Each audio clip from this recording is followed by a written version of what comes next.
जोबथायाव थार बिजिरनाय मोनबाय रौता ओनसोलनि गंसे नखरा। रौतानि मावसोमग्रा बसुमतारिया प्रदीप बसुमतारिनो हा फाननायनि मुङाव 22 लाख रां लानायखौ लायाखै होननायाव मोनसे सोमोनांथाव थासारि जादोंमोन। नाथाय जोबथायाव मावसोमग्रा बसुमतारिया आयेननि राहाजों बिजिरनायाव गाव सिमान जानांबाय।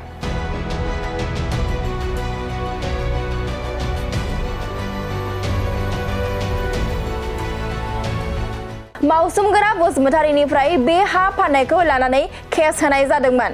हा बायनानै भुगिनांनाय प्रदीप बसुमतारिया आरो बे जाथाया गोबां खौरां बिजोङाव गोसारदोंमोन। आरो थार बिजिरनाय नागिरनानै प्रदीप बसुमतारिया खौरां बिजों आरो आयेननि मदद लानानै दिनै थार बिजिरनाय मोननायखौ लानानै साबायखर बावो।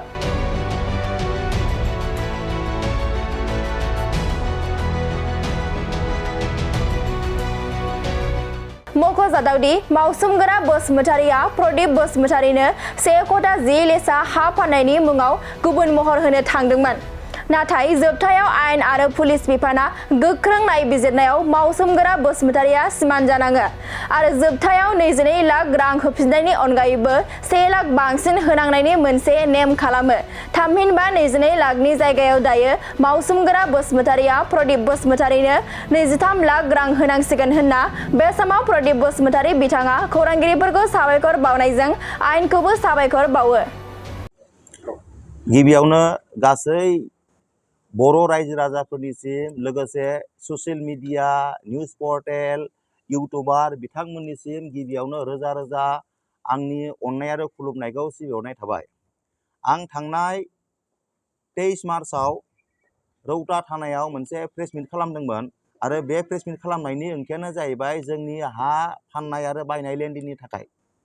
दा दिनै आं सैथोखौ नागिरनानै बै दिनखालि प्रेस मिट खालामनाय जादोंमोन आरो रायजो राजानि अननायाव, रायजो राजानि बिजिरनायाव, रायजो राजानि कमेन्ट्सआव आं दिनै सैथोखौ मोननो हाबाय आरो आं न्यायखौ दिनै मोनबाय।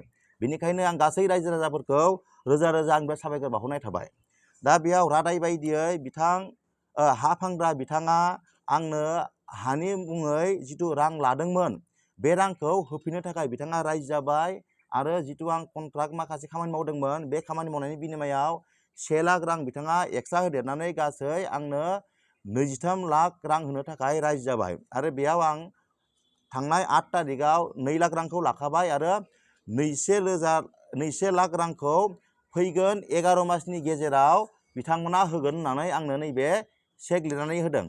लोगोसे कर्टआव नैबे लटारि एग्रिमेन्ट जायोदि बिथांमोना गावसोर आंखौ सिभिल कर्टआव होनाय केसखौ उथायनानै लागोन आरो आंबो जिथु रौता थानायाव बिथांनि मुङै FIR होनाय जादोंमोन आं बेखौ आंबो उइथड्र खालामनानै लाफिनगोन होननानै जों बेयाव एग्रिमेन्ट खालामनाय जायो।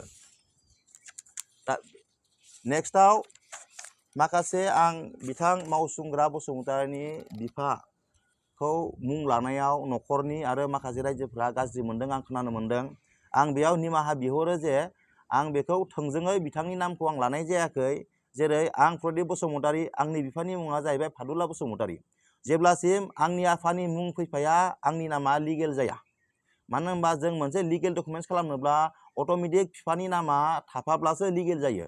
थिग बे रोखोमैनो आं बै समावबो आं बिथांनि मुंखौ बेबायदि लानाय जादों जे मावसोमग्रा बसुमतारि बिफा एक्स MLA लेट खरेन्द बसुमतारि आं बेबायदि नाम लानाय जादों। दा बेयाव न'खरनि माखासे रायजोफोरा जुदि गाज्रि मोनदोंब्ला आं बेनि सायाव निमाहा बिनाय थायो।